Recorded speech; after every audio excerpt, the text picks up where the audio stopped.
Palestine, free Palestine, free Palestine, free Palestine, free Palestine, free Palestine.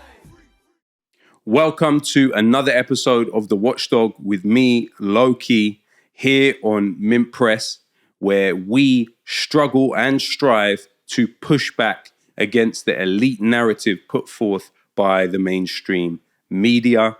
We investigate the powerful and we watch the watchers. This week, we are joined by the fantastic Alan MacLeod, who is a key investigative journalist at Mint Press. You will read his wonderful pieces of research on the Mint Press website regularly. You really get from Alan an intrepid attitude to research. He covers such a wide range of things, and you can look at his latest pieces on the website.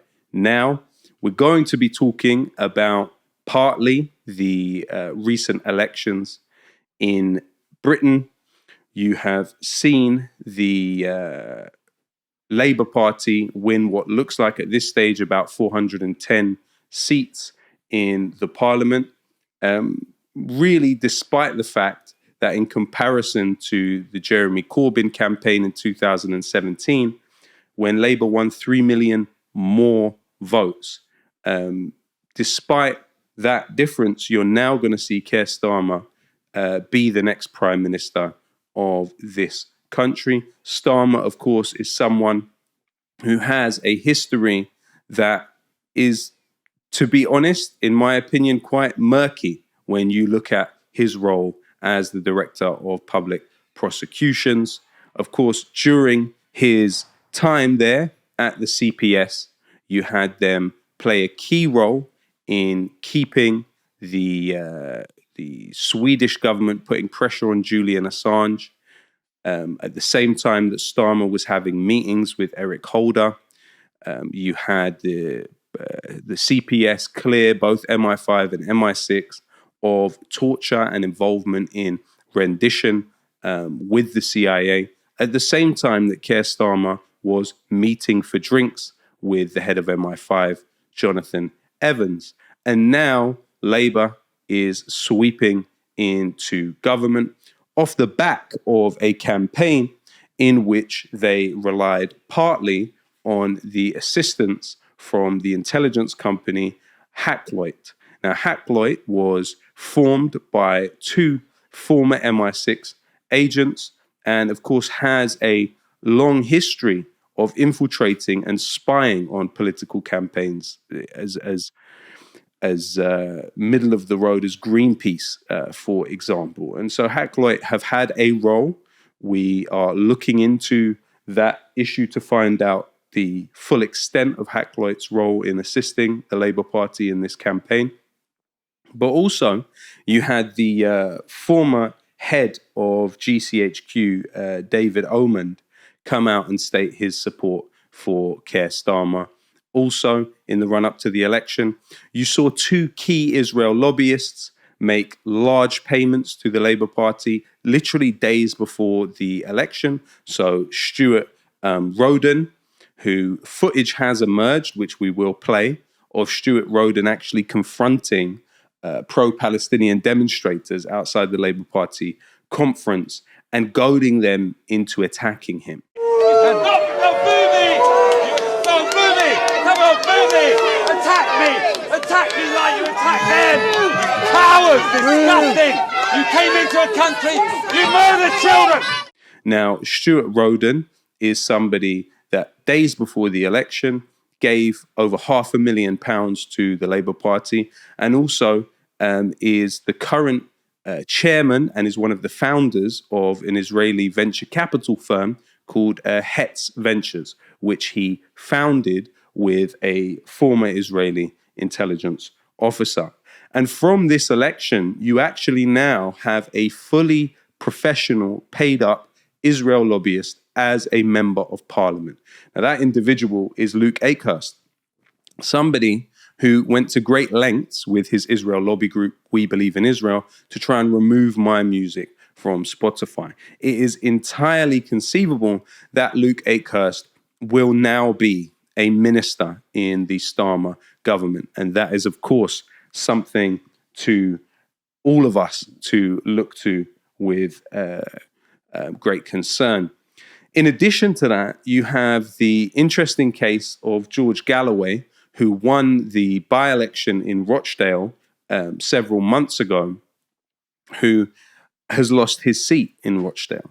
But let's be clear, as far as I understand it, there was external intervention by an organization which not only has received funds from the British Home Office, but has also received funds, according to their trustees' report, from Gerald Ronson, who's a key Israel lobbyist in this country, one of the key figures at BICOM, the Israel lobby group which gave birth to Luke Akehurst. So here we see a coming together of forces, and this organization I'm talking about in Rochdale is Hope Not Hate.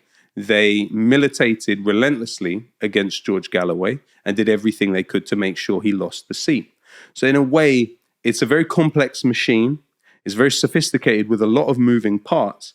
But this kind of process has also played out across the country, where you've seen individuals put in to split the vote to make sure particular independents don't win. You know, in the case of Ilford North, where you have key Israel lobby asset, Wes Streeting, literally held his seat against Liane Mohammed with a very, very tiny majority of just a few hundred. A similar situation played out in Birmingham Yardley, where Jodie McIntyre ran up against Jess Phillips, and Jess Phillips again held her seat by only a few hundred votes. So there's a massive picture here, Alan. What's your reading of the general elections? Yeah, first of all, good to be with you. Great to have you, man. Yeah, man. I think if we think about elections as the voice of the public, then the British public have spoken that they are completely sick and tired of this system. They've had more than a decade of conservative rule, which has seen corruption run rampant, inequality soar. The cost of living crisis has hit people. Their mismanagement of COVID led to the deaths of tens of thousands of people that shouldn't have died.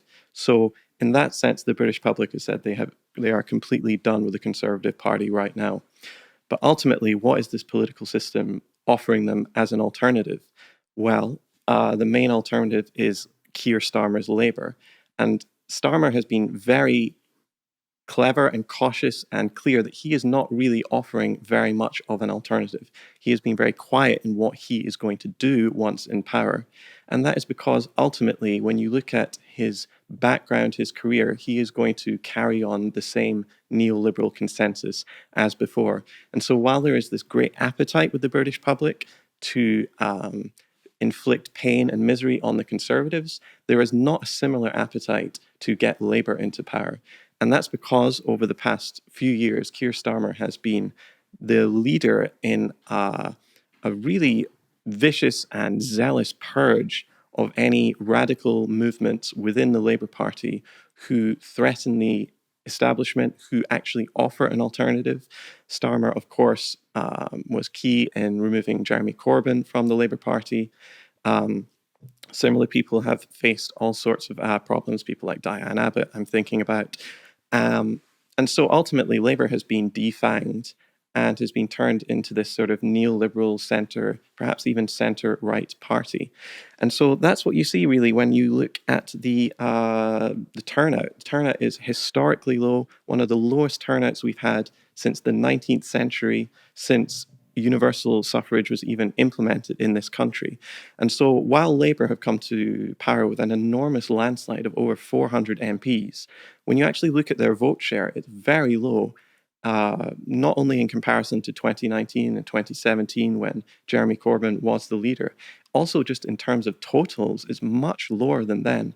And so ultimately this election is showing how apathetic the British public is right now with our current system. Yeah, absolutely. Very well put, Alan.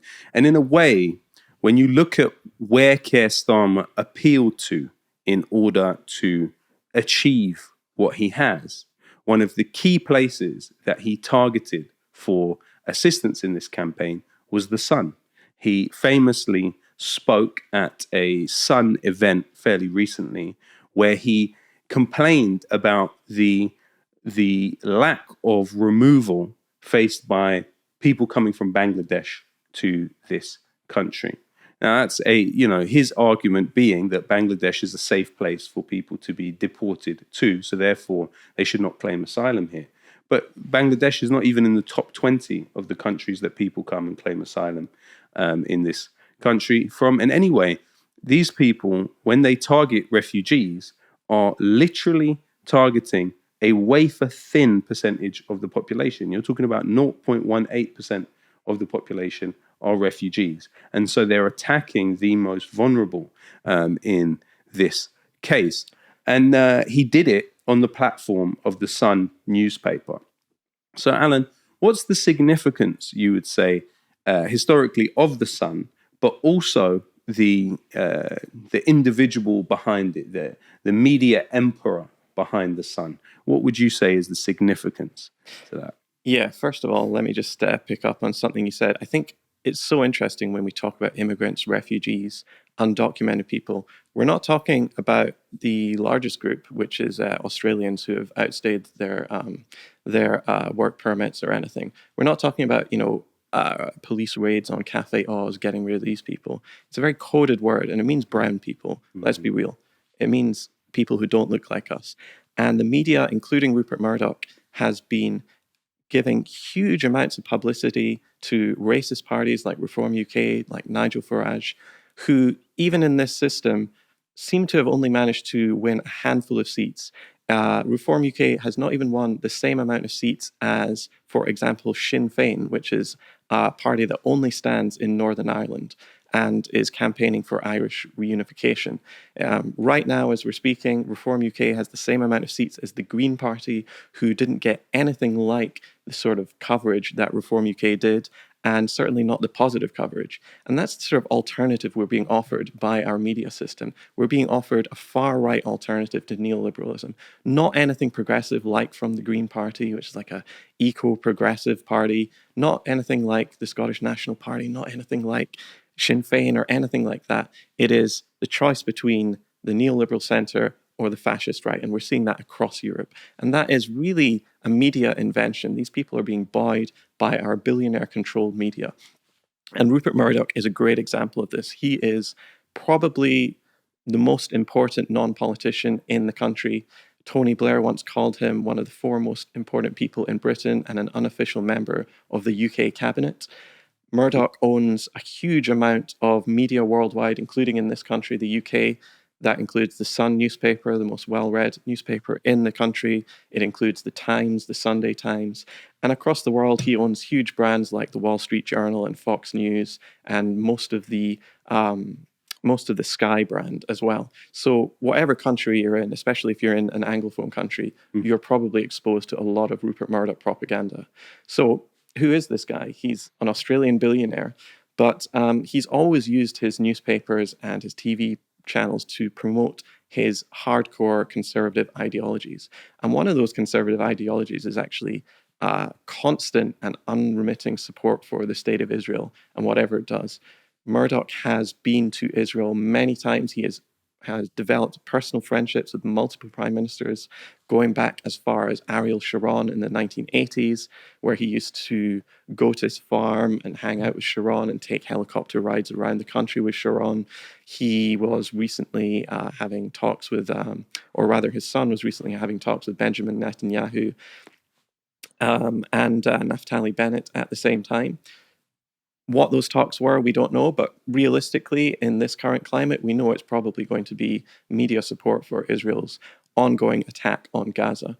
So Murdoch has always been very, very close to the state of Israel. He has political ties to Israel. Of course, there was the famous handwritten note that an Israeli newspaper publicized a few years back. It was called Netanyahu's Millionaires. And it showed that Benjamin Netanyahu, in a handwritten note, had written out a whole bunch of big money benefactors that he hoped would fund his political campaign. And right there, near the top of that list, was Rupert Murdoch. And we should say that 98% of Netanyahu's funding for that political campaign came from abroad. Murdoch, of course, has economic interests in Israel as well. He is on the board of Genie Energy, which is an oil and mining company which has carried out all sorts of explorations in the Golan Heights that Israel has illegally occupied for more than 50 years now. He's also given money to the Jerusalem Foundation, one of the most important builders of illegal settlements across the West Bank. So Murdoch is waist deep in the Israeli project of trying to colonize Palestine.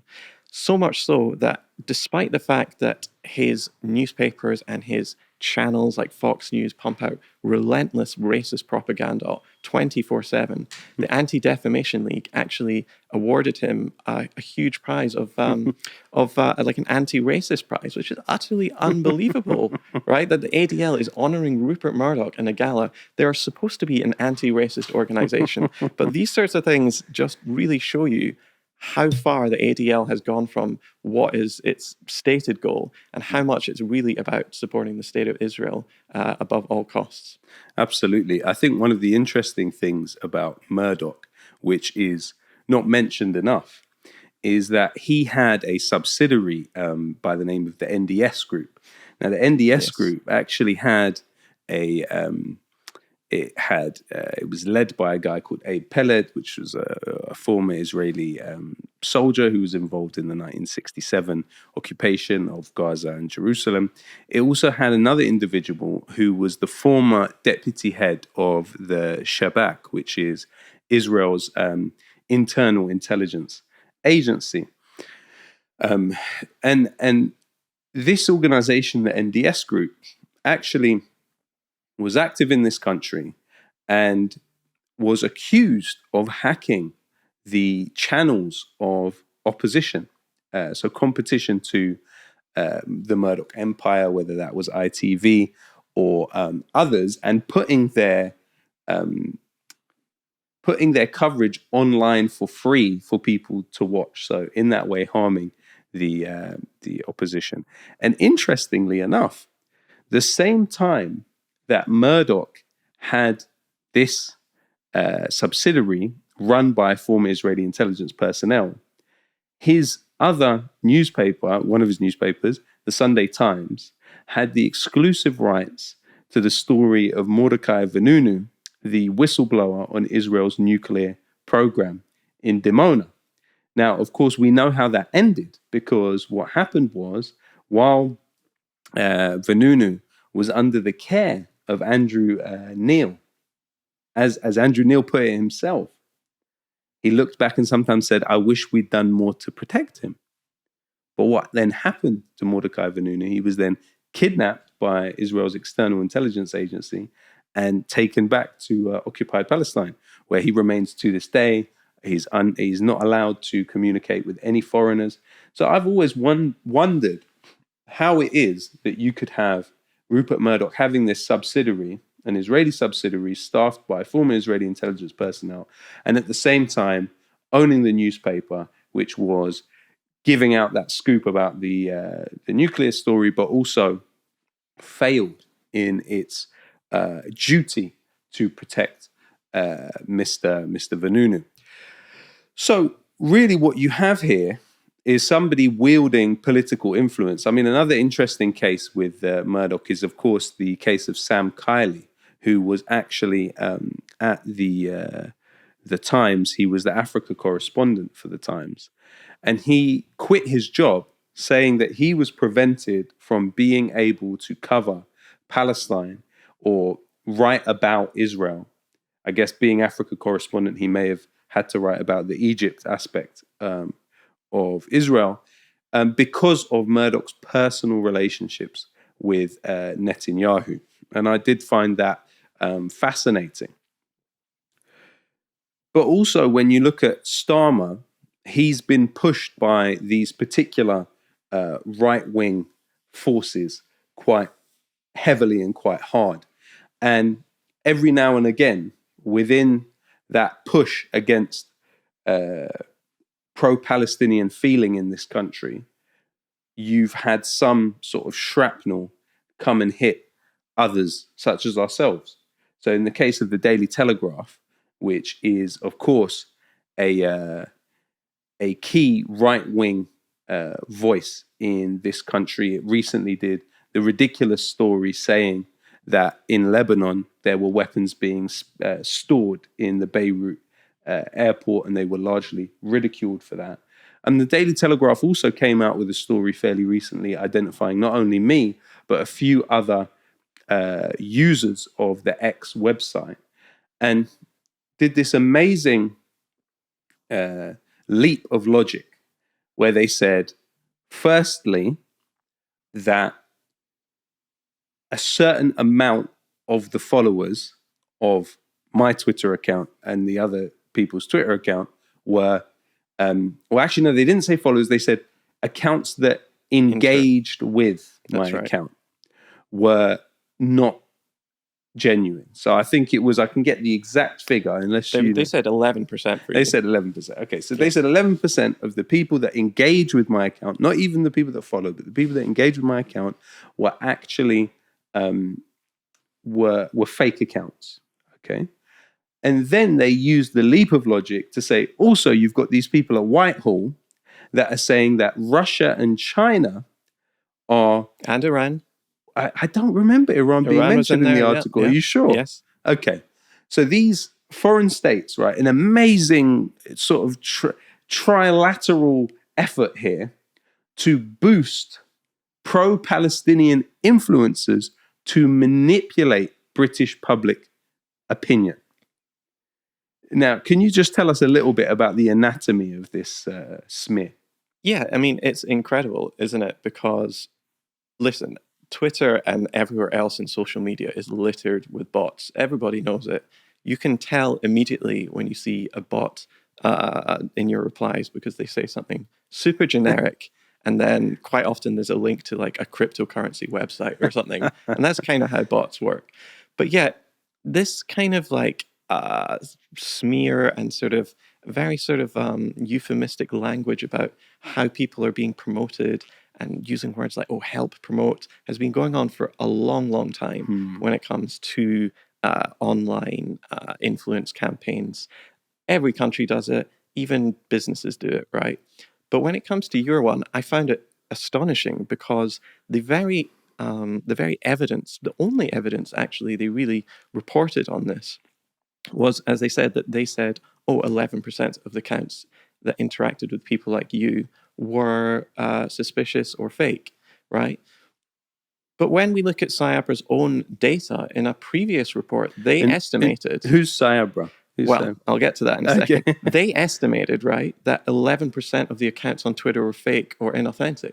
So what they're saying is an exactly proportional amount of people that are interacting with you are supposed to be, Iran-backed or fake or whatever. But that's exactly what you'd expect. In fact, because you are quite a well-known person on Twitter, a lot of people will flock to you. You probably expect more fake accounts to be coming towards you than anything else. So if anything, the numbers that they're presenting are showing the exact opposite, that this is actually an organic feeling online.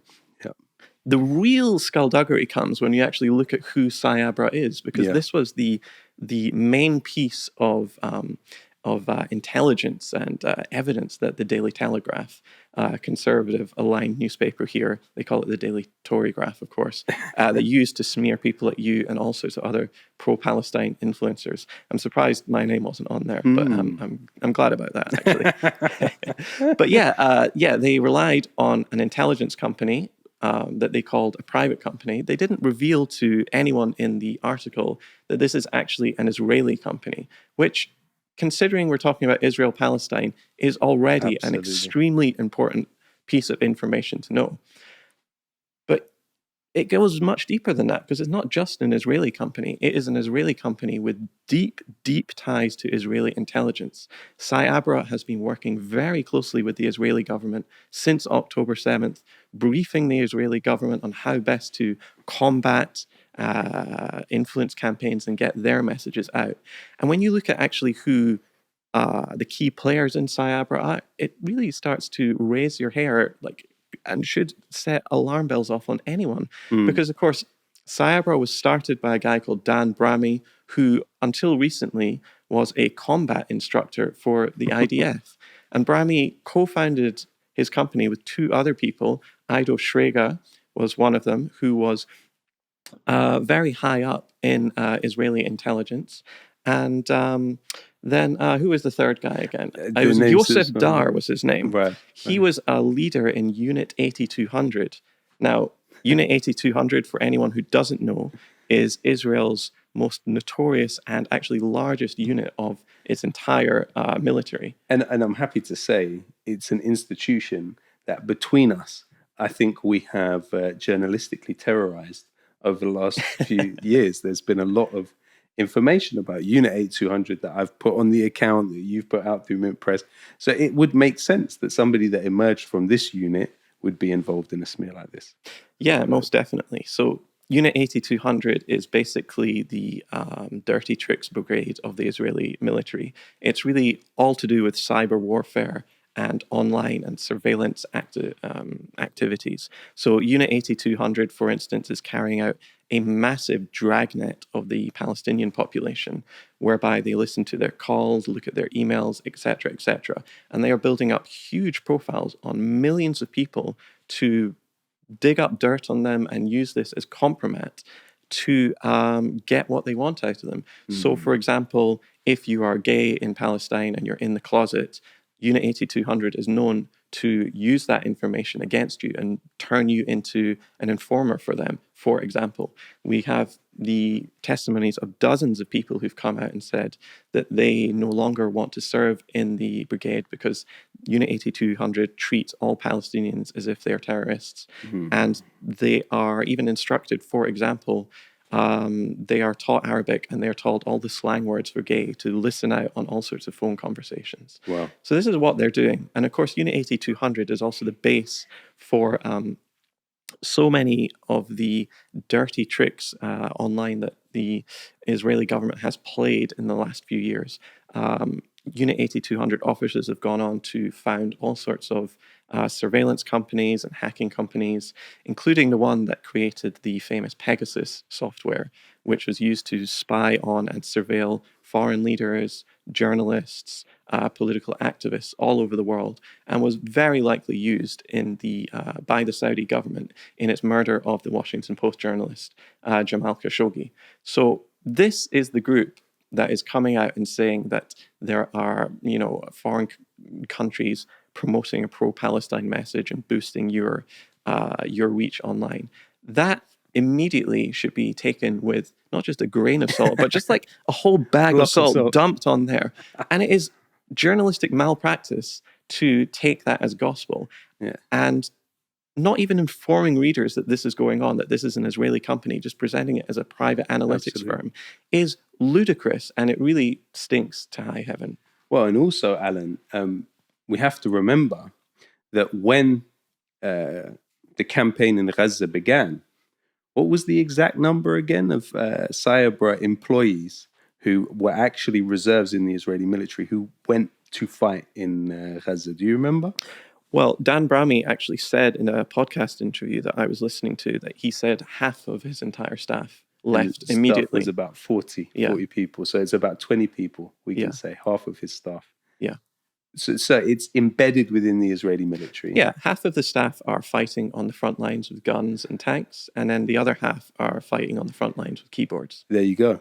And actually, your really peerless research has actually found what is happening when it comes to tech companies is that there has been a massive influx of individuals who previously worked for Unit 200 into tech companies. I mean, if you could just give us a taster of some of that. Yeah, it is extraordinary. And honestly, it wasn't very hard to find this information out. Over a series of investigations I did for Mint Press News in the past couple of years, I found that there are literally hundreds of former Unit 8200 officers and employees who now hold very important jobs in key tech companies, including dozens in Google, dozens in Amazon, dozens in Facebook, Microsoft, you name it. Any big Silicon Valley firm has got loads of these plants in there. And it wasn't very hard to find these people out. I simply went into employment databases like LinkedIn and then just wrote the word Unit 8200 Facebook and saw what came up. And when you do that, you can find just dozens upon dozens of hits of these people. And I am certain that that is a huge undercount, because actually under Israeli law, it is a crime to reveal that you were formerly a member of Unit 8200. Formally or currently? Formerly. Formally, Yeah. yeah. Wow.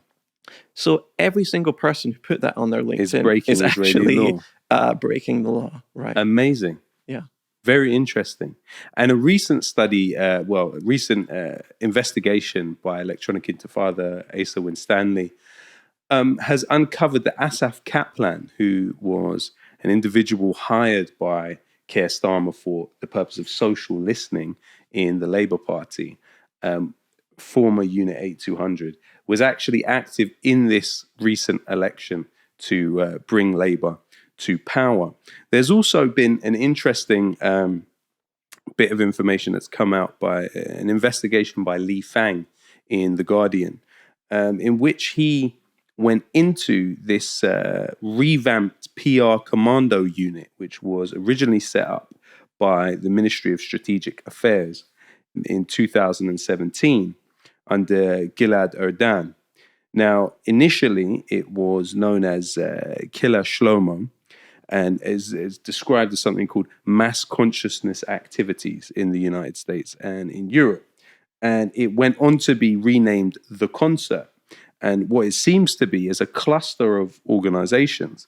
But now it has been relaunched under the tutelage of the Ministry of Diaspora Affairs and is titled Voices of Israel.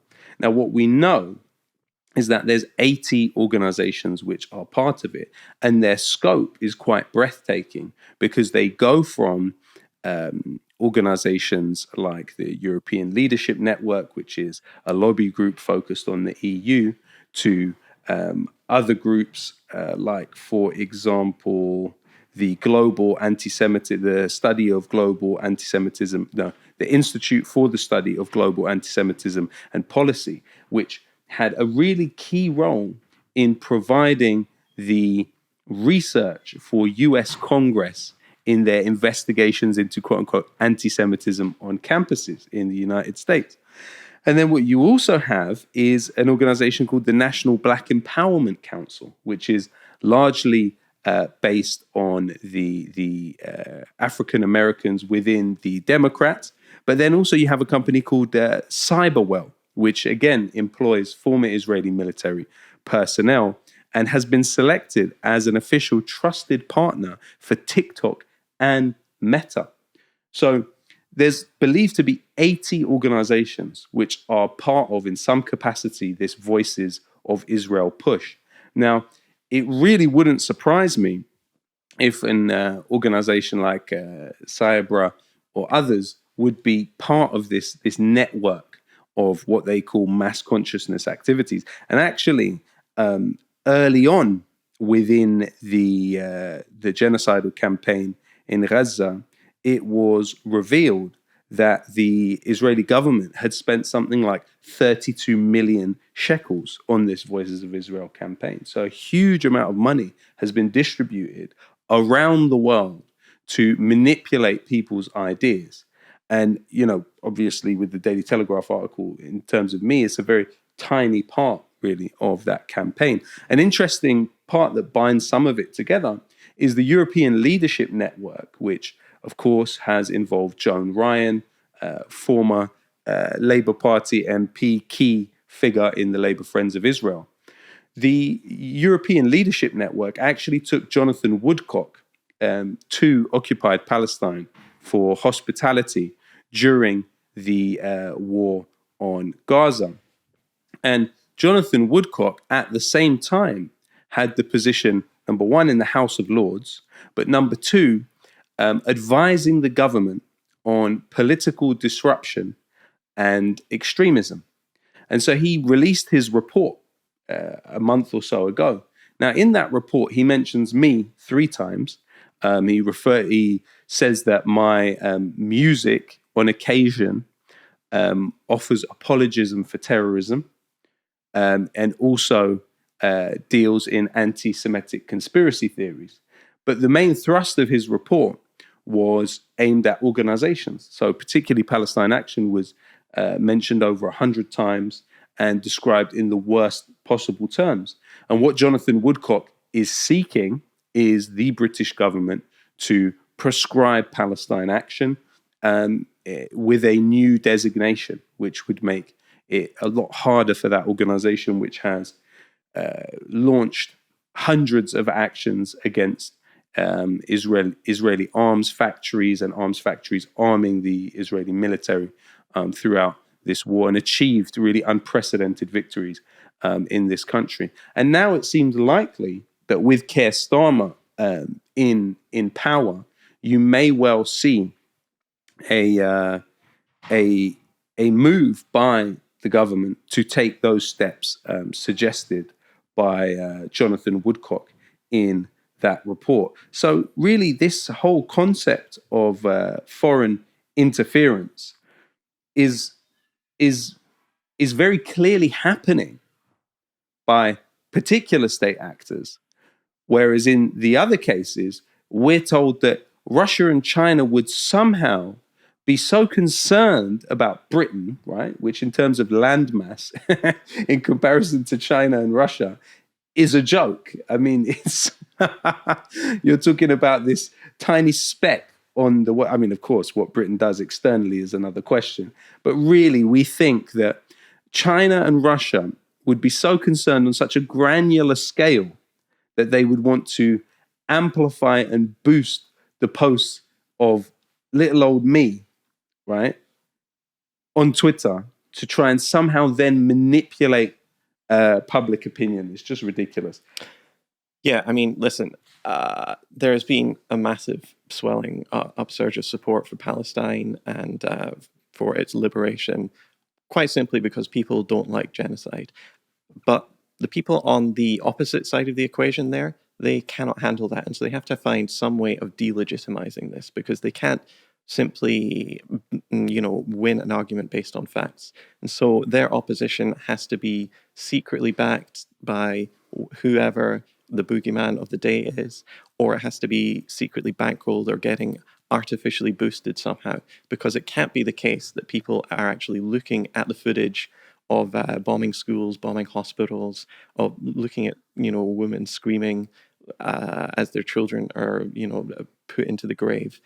This happening for months and months and months. They can't look at that and say, oh, actually, people are just empathetic creatures. Yeah. There has to be some sort of other explanation for this. And that's why you get all of these cock and bull stories from these second-rate analytics companies that were set up yesterday, specifically in order to do this kind of thing.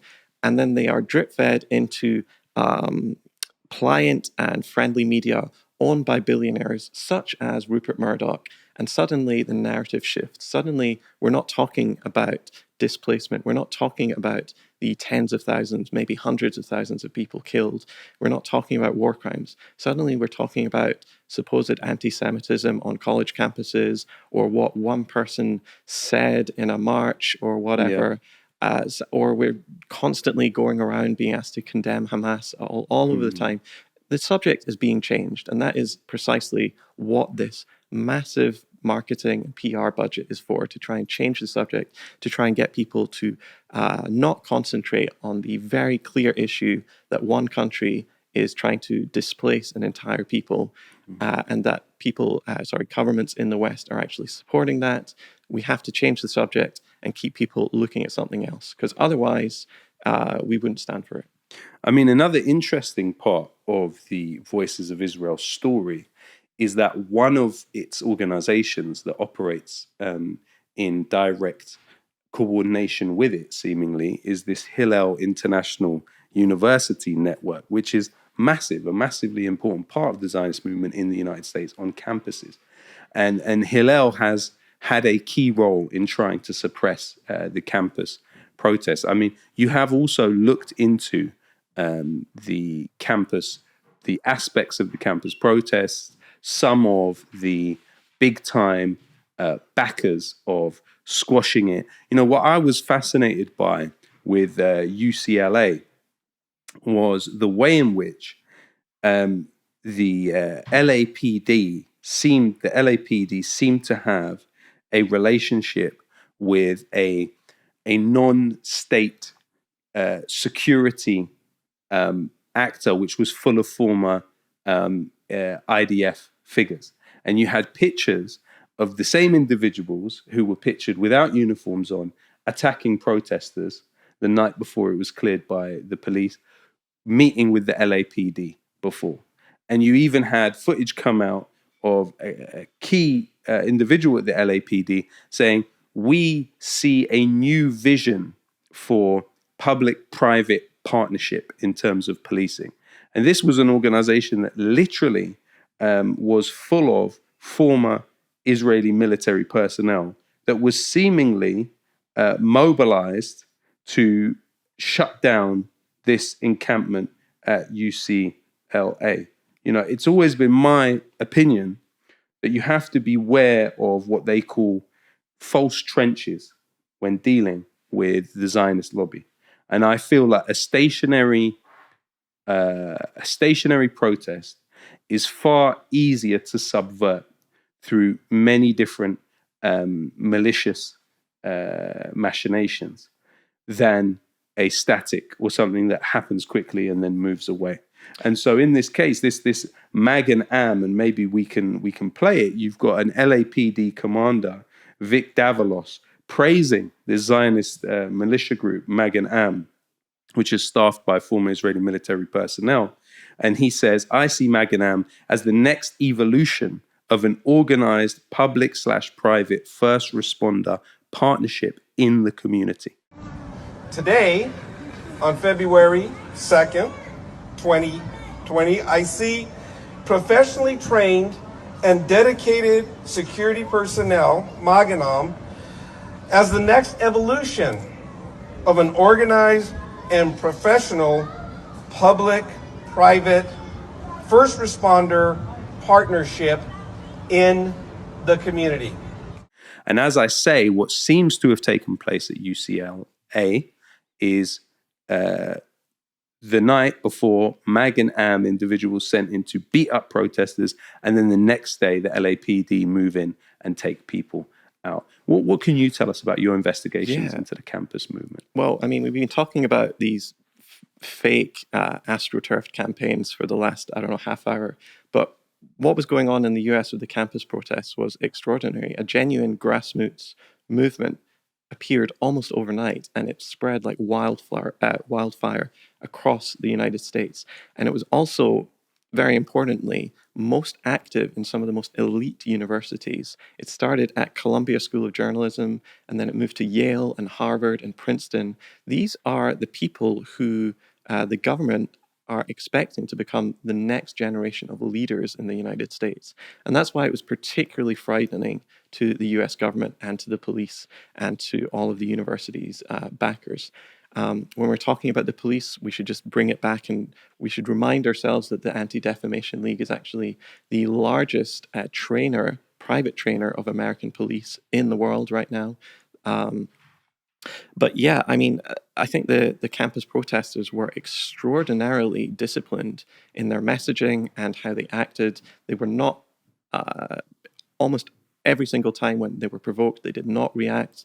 They knew what to do, and they were trying to be as, quote unquote, respectable as possible. And that's why the movement they really terrified the government, who were just hysterical about this, talking about how it was this anti-Semitic hate mob that had taken over universities. And when we look at how the universities reacted to this very often silent, very, very peaceful demonstration, which was generally just, in the main square of many of these campuses, they weren't really bothering anyone. They were very respectful. But the police were brought in almost immediately. even in situations where it was highly reminiscent of things that had happened in American history, very dark periods of American history, like the Kent State Massacre. Yeah. And the reason that university officials were so quick to call the police and pull the trigger on these protests was because they started getting calls immediately, and in fact before the process even started, from their big money backers. Most universities, even if they're public, they still get very generous donations, sometimes in the billions of dollars from billionaires. And as soon as October 7th happened, very prominent pro-Israel billionaires like Len Blavatnik, like Robert Kraft, like Leon Cooperman, like Idan Offer, who give huge amounts of money to elite institutions in the United States, immediately got on the telephone and said, you have to start condemning Hamas in the strongest possible terms. You have to put out solidarity with Israel messages constantly. And so when these protests started appearing, they immediately got on the telephone to university presidents and started pulling their funding, which is a huge threat to these universities, because actually that is the model of that's their economic model, getting money from the super rich. And so when people like Idan Offer pulls his funding from Harvard, then that is a huge problem. Harvard have to react, but we have to remember who these people are. I mean, Idan Offer is an Israeli billionaire whose shipping company has intimate ties with the Israeli military and the Israeli special forces. Of course, his shipping company was used many times by the Israeli military to ferry commandos around the Middle East and North Africa to carry out assassination raids. For example, in the UAE, they assassinated a top Hamas official. They also did a small-scale invasion of Tunis back in the day to assassinate, I think it was a leader of the PLO. PLO back then. And so, yeah, these people are intimately that was also connected. Offer. That was also the Zodiac Maritime. They were involved that's right. with that. The Offer family were involved. Wow. Okay. Yeah, and you go down the list, it's all of these people who constantly are raising money for the Friends of the IDF and similar organizations, people like Robert Kraft, who owns the New England Patriots, a billionaire, or Len Blavatnik, the Soviet-born oligarch. Also included on that Netanyahu Correct. list, He was actually Blavatnik. number 2 on that list of funders of Benjamin Netanyahu. And so we're going full circle. We're talking about the funders of Netanyahu. We're talking about people who actually give money to train the US police. Leslie Wexner was on there. He was on the Netanyahu list, and he's also key at Harvard. That's right. And key to the Epstein story. He pulled his money out, feigning outrage at these terrible attacks, as if they were some sort of moral calamity. But of course, Leslie Wexner was the key source of money for the disgraced child trafficker Jeffrey Epstein. He was Jeffrey Epstein's right-hand man. So when we're talking about Leslie Wexner apparently taking a stand, a moral stand over something happening for young people, this is an absolute joke. We know that this is a political message being sent to reasonably powerful institutions in the United States to clamp down on any sort of progressive activism. Absolutely. And, we've seen such an incredible 9 months with this genocidal campaign in Gaza. And in many ways, the masks have fallen. What worked previously in terms of bullying and intimidating people has not worked, and it's lost resonance in that way. So what we're seeing is, with that desperation, more extreme actions being taken. And that is, of course, truly fascinating. It's been interesting also to watch the headlines of newspapers like the New York Times, because, of course, they have traditionally been very loyal lapdogs of the Israel lobby. Of course, the New York Times has fired individuals. I remember Hussam Salem, a Palestinian photographer in Gaza, who we don't even know if Hussam is still alive, actually. He had a very modest role with the New York Times, probably on a freelance basis anyway, providing photographs to them from Gaza. And what you have is this lobby group called Honest Reporting, which it's got to be one of the best names. You know, they've got thousands of these organizations that are named many different things. But I think Honest Reporting is actually one of the best named because it produces the notion that actually what you're being engaged with by is a sort of fact-checking organization that has noble intentions. Actually, it's one of the most aggressive Zionist attack firms. It's got fired. For instance, a brilliant poet that I know from Manchester, Nasima, she was hounded out of really, you know, a modest role presenting every now and again a local BBC show, but then other roles that she had, she was hounded out of them because Honest Reporting just decided to target her and go through her Facebook account. You know, not a particularly highly visible person. And, you know, put her through a lot of stress. And in the case of Hussam Salem, this is somebody in Gaza losing his job, which may well have been, at that time, one of the only forms of sustenance that he or his family had. And they bullied him out of a job. At the same time, the New York Times has several individuals that write about Palestine that have children serving in the Israeli military. I mean, the New York Times bureau, it was said, in Jerusalem, was actually based in the house of the well-known Palestinian academic Ghada Karmi. But, you know, you've also looked in depth into the New York Times, particularly after them winning this Pulitzer Prize. What can you tell me about the New York Times? Oh, boy. I mean, you are a well-established troll of mainstream media headlines. That is... I think that can be said. Right? Yeah, I mean, I guess in a previous life, I was a academic looking at journalism studies. Right. And it really is extraordinary watching since October 7th, seeing all the theoretical work that people have over the past few decades, people like Noam Chomsky, Edward Herman, Robert McChesney, whomever it is, talking about how fettered and controlled journalism is from the top down. It really is so extraordinary seeing this coming out into fruition and seeing all the theories being proven correct. So, for example, there was a leaked memo from the New York Times from their upper management towards all staff that instructed them to say that they couldn't use words like occupied territory, they couldn't use words like refugee camp, and in fact, they weren't even allowed to use the word Palestine very much when they were actually talking about this. They were given these directions from on high, talking about how you could never use words like slaughter or any emotive language when discussing Israelis killing Palestinians.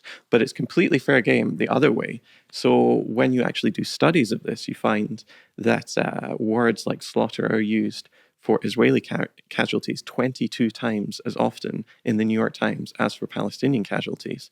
And yeah, you see it in these ludicrous headlines that they come out with, this ridiculous passive voice sometimes where it's like, 6 Israelis slaughtered and 400 Gazans died in skirmish or something. And you think, what sort of skirmish is that where one side loses 100 times as many people? And why is it one people mysteriously die as if they all had heart attacks? So and other people are... Rampant passive voice. Yeah, the passive voice is an absolute killer here. Yeah. So, yeah, over the past few months, we've seen this stuff come out, and it is really extraordinary to see.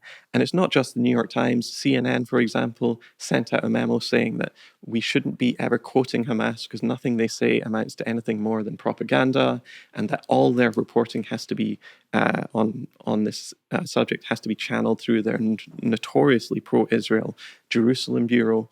And so people get the message, and we've seen absolutely blatant cases of people being fired. For example, MSNBC, just after October 7th, quietly suspended its only 3 Muslim anchors. And one of them, Mehdi Hassan, eventually left the company and has started his own company. He hasn't said why he's fired, but absolutely everybody knows. And whenever people bring it up to him, he doesn't challenge it or anything. He just quickly changes the subject, basically. So we know this is going on. We know there is top-down censorship at big organizations like the New York Times. And we know now what we could infer from their ludicrous headlines, where they refuse to use words like even Palestine or anything like that, that there is actually a directive. We could tell that just by, inferring it from what was going on. But now we actually have the documents that prove it, that shows that journalism isn't nearly as open and free as people like to think it is. And it is every bit as much controlled as we think it is in our enemy countries like Russia or China or North Korea or wherever. I mean, interestingly enough, at MSNBC, they have a senior executive producer by the name of Moshe Ehrenstein, who was a former intelligence officer in the Israeli military and actually was in charge of their coverage of the 2006 war with Lebanon. And that actually is the rule, not the exception. This is not an aberration of the way that these companies function, and sort of are to this extent integrated with the Israeli military and its figures. Alan, it's been wonderful having you. If there was anything else that you think the viewers should know, or anything else you want to tell them, please do. I think it's important that people support Mint Press as much as possible, because when you're supporting the brain work of Alan MacLeod and, my modest contribution to all of that. No, I guess the only thing I would say is we all appreciate your work. Your work is absolutely fantastic. you, it's brother. crucial. Thank and you. we all appreciate everything that you're doing here as well. Thank you, brother. That's too kind. So everyone, please do join us next time on The Watchdog. It's been a wonderful episode. I hope that you paid good attention and took some notes. Thanks. See you next time.